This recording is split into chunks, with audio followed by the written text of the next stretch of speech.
Toys are made for children, not for adults. Toys are made for children, not for adults.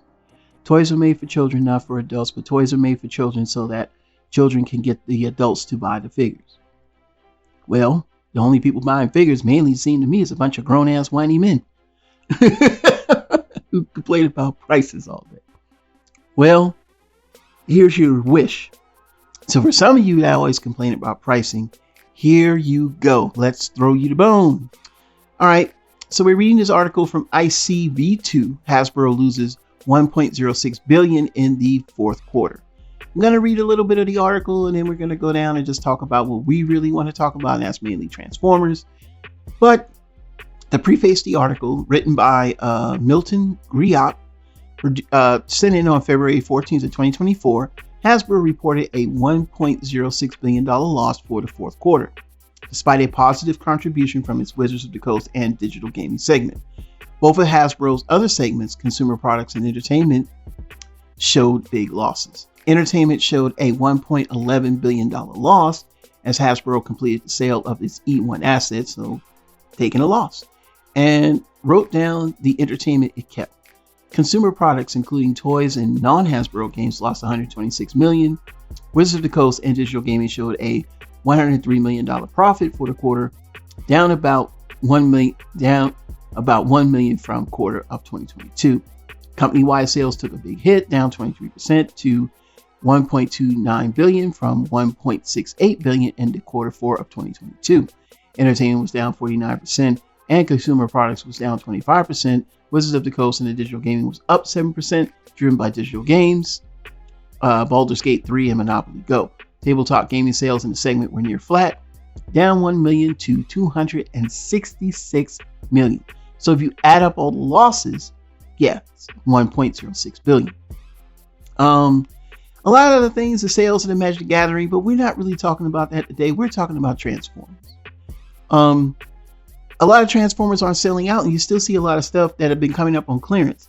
Hasbro, once they sell that stock to these companies got to get rid of it. And I mean, a lot of what Target had wound up in Ollie's. A lot of what Walmart had, they had to make these 2-pack special things for you to buy Transformers. And again, it goes back to everybody saying the price is too high. But again, when you have inflation in the terms of where we had inflation, especially since between everything, you know what I'm saying? But the rapid rise in inflation has happened in just the recent years because, it just happened. And we've been seeing this across the board. When Transformers released, most people couldn't even afford to get Transformers in '84 because it was just a terrible recession, but it was the hottest toy item. But today, we have a larger fan base. We have a way to present news and dissenting views, whether they're positive or negative. A lot of people, we all said it, the pricing is its worst enemy. And we're not getting good quality. And on top of that, we get a lot of hollow plastic. Now, this has nothing to do with the HasLab because, again, when we get the HasLab, it's going to be a lot more stuff and a lot more tools. This is about the company in general.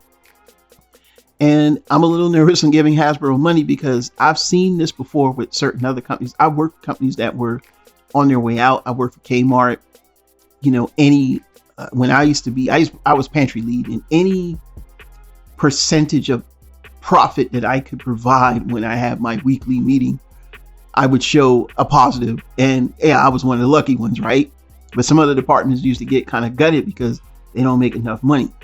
You know what I'm saying? So, but pantry sells itself. This is food, toilet paper, all that stuff. So I never had to worry about sales. I just had to make sure I got my ordering right. But of course, overall, Kmart was a failing ship. And, 10 years from when I started working there, pretty much there were hardly any stores left around for you to go to. And you can see that right now. I don't see Hasbro really kind of pulling this up, even if they do make toys. They know they got the new Star Wars line at $9.99, which is supposed to have a little less articulation in the Black Series and all these other things. But I mean, it's too late because you now have to produce toys that aren't as great to try to lower the price. And now people are not, it could work, but more than likely it probably won't work. With that being said, this is probably a telltale sign that Hasbro's on the way out. What does that mean for the Transformers IP?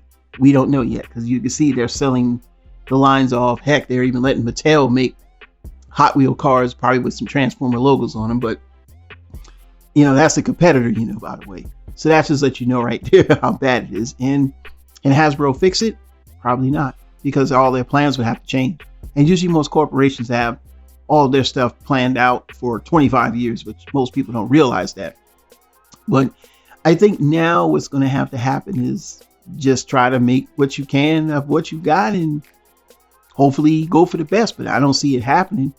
I mean, does this mean that third party is going to win? Probably not either, because we don't know if Hasbro ever sells the IP to another company. You don't know if the company is looking at any and everything to try to maximize an IP that was belonged to a much larger company. They may understand the legal ramifications, and maybe they may go after third parties. So there's a possibility, and they'll say they can't. You don't know that. We don't know that. We don't know what laws they can follow. All we know is right now Hasbro is looking like it's going down, and that's that. Can they fix it? We don't know. Super Robot Ed out.